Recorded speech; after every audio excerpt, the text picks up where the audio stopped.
This is going to be a quick explanation of a life needs analysis, kind of the explanation of how life insurance works, why it's important, and especially if you're having a conversation with a customer, whether it's on the phone or in person, this is a great way to visually help guide them on how we came up with a limit. So let me explain this for a second. This is what's called your need for life insurance. As you can see, it's a standard curve chart. Let's say you're born, as you're in school, you get to age 20. The need for life insurance really explodes once you start having family, mortgage, and maybe the peak is around 40, 50s. Everybody's different, of course. But as you start to age, as your children age, they move out, they have jobs on their own, the need for life insurance goes down. And the hope is really you are at a point in your life where your assets have depreciated. Maybe you're getting dividends from it, and you don't have to necessarily rely on having a huge death benefit because you have all these other obligations compared to earlier parts of your life. So this is the need for life insurance. Now, when it comes to cost breakdown, obviously the earlier you get it, the less expensive it is, but this is a visual illustration that every year you get older, the cost will always go up, right? If you don't have a policy already. So let's say somebody's 31, right? Maybe they're somewhere around here in their life on a bell curve. If they wait until 31, the cost goes up 32, 33, 34. It's pretty linear. However, if they have a locked-in policy, the price will never go up. So that's why the best time to buy life insurance was last year. If we move over here, this is kind of a visualization of why having protection in case something happens, the worst happens, is important. This is kind of the average cycle of the market where it goes up and there's a crash about 7 years, right? 7 to 10 years. Obviously, we're overdue. Depending on the time of this video, December 6, 2025, we might actually be in a recession at this point. But markets go up and markets come down for many different reasons. Why this matters to you is because some people solely rely on their retirement plan. And what if something happens to you when the market's down? How's your family going to sell the house at the right time? That's not a good time to sell the house. That's not a good time to yield anything, to sell off any stock. So if you have enough life insurance, your family can buy time and not have to change their level of lifestyle. So how do you come up? With the limits? Pretty simple. Life, right? LIFE, loans, income, funeral, education. And we ask the customer, well, how much debt do you have, right? How much do you owe? For many people, it's their mortgage, or it could be something else. Maybe car loan, could be unpaid educational expenses, who knows? But for many people, it's a mortgage. So let's say I'm talking to a customer and they tell me they have a $500,000 mortgage, they have paid off cars, they have no credit card debt. Great, I'm gonna write that down. Then we're gonna talk about income. Dear customer, how much do you currently make? Let's say they make $100,000. I would recommend 5 years of income replacement. And the reason we say 5 years is because, again, the market goes up and down about every 5 to 7, sometimes 10. It's on average around there, around 7 years.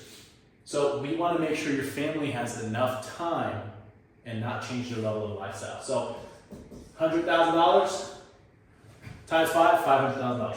Funeral expenses, you can easily guesstimate that, but they used to be 10 grand. Now they're around 25 grand. Some are going for around 50 grand, depending on your area.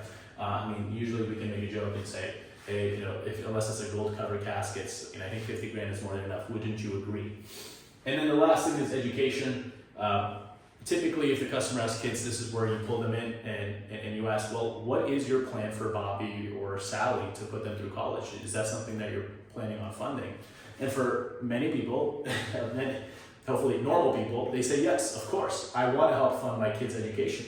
So it's typically about 25 grand per year for an in-state tuition, right? Not assuming they get any grants or scholarships. So if we times that by 4, it's about 100 grand. So let's say they have one child, they're 3 years old, they plan on funding their college expenses.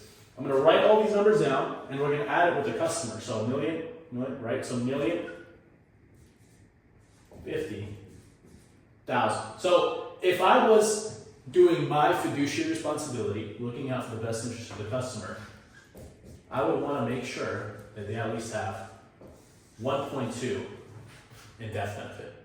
Okay, this is super important. This is the number that matters the most. Not really what type of policy they have, which we'll get into in just a second, but how much they need. And this is typically a good time where you ask the customer, well, how much do you have to work? Because for most people, that's where their life insurance is, and unfortunately they rely on, is their work. So if they do have something through work, let's say it's $1 million, obviously that's great, but maybe they have a $200,000 gap, we'll take a look at that, but at a minimum, they should cover that gap. At a maximum, they would cover everything with a quality insurance company that we represent, because our products are superior. Anyway, that's another video. So 3 major types, right? Let's say we found out how much they need. Then we're going to talk about the 3 types of life insurance, right? Like, what are they? If you do a quick Google search, you're going to find that there's a bunch of different, information online. Some true, some not true, but really it boils down to 3 major points: term, return on premium term, whole life. We'll definitely do more videos to focus on each one, but the way I like to explain it with the customer in front or over the phone is that term is the cheapest form of life insurance you'll ever buy. Think of it like renting a policy. Super cheap for a set amount of years. You pay. If, God forbid, death doesn't happen, which most likely it won't because you're young and this is a short term, we keep your money. That's the catch. ROP is very similar to term, where it's temporary, it's 20 to 30 years. But if you don't pass away within that time, which again is the most likely event to happen, you'll get all your money back. So you pay, you don't pass away, you get your money back. The catch, it's about 2.5 times what this is.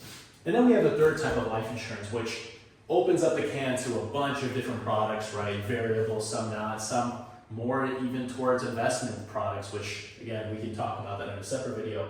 But this is way more expensive than these 2 options because this has an interest-bearing element to it, meaning that part of your money goes into a separate account and it earns interest, and some of that interest might even accumulate dividends.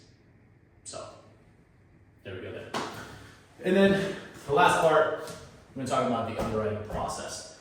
The underwriting process, 3 simple steps: phone interview, medical background check, sometimes blood work. Typically, if the death benefit is $1 million or more, I will let them know just to expect blood work because it's better to not overpromise and underdeliver. Yeah, that is a full life insurance conversation / presentation. Take care.